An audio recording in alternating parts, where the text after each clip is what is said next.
ဘေးမကွဲတဲ့ကျမအတွက်ဘေးကိုအခုလိုမျိုးဓာတ်နဲ့ထက်ချမ်းချမ်းပြီးရေရချပါတယ်။ငကားစားတာပါရှင်ကျမဒီနေ့ဘေးငပြားကြီးကြော်နှက်လေးကြော်မှာဖြစ်ပါတယ်။ဘေးလေးကိုနှွားလွယ်အောင်စားလေးနဲ့ထည့်ပြုတ်ထားပြီးတော့ဘေးကြော်နှက်ကလေးလုပ်ဖို့အတွက်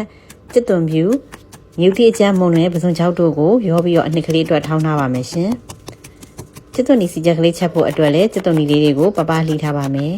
။ပြီးလို့ရှိရင်တော့စနစ်မုတ်ကလေးနဲ့ကျစ်သွန်နီစီချက်ကလေးကိုကျွတ်နေအောင်ကြော်မှာဖြစ်ပါတယ်ရှင်။ကျစ်သွန်နီပတ်လေးတွေကျွတ်သွားပြီဆိုလို့ရှိရင်တသက်ဖယ်ထားပါမယ်။ဘေးဥလေးတွေကိုလည်းအခွန်ဟွာတန့်စင်ပြီးလို့ရှိရင်ထက်ချမ်းချမ်းထားပါမယ်ရှင်။ထက်ချမ်းချမ်းထားတဲ့ဘေးဥလေးတွေကို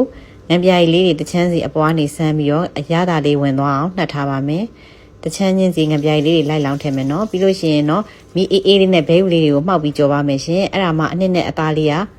ကွဲမထွက်သွားအောင်လို့ပါရှင်ပြီးလို့ရှိရင်တော့ထောင်းထားတဲ့အနှစ်ကလေးကိုထည့်ပြီးစီသက်ပါမယ်အနှစ်ကလေးတွေကျွတ်ပြီးမွေးလာပြီဆိုလို့ရှိရင်တော့ဘေးဥလေးတွေထည့်ပြီးတော့ကြော်ပါမယ်ရှင်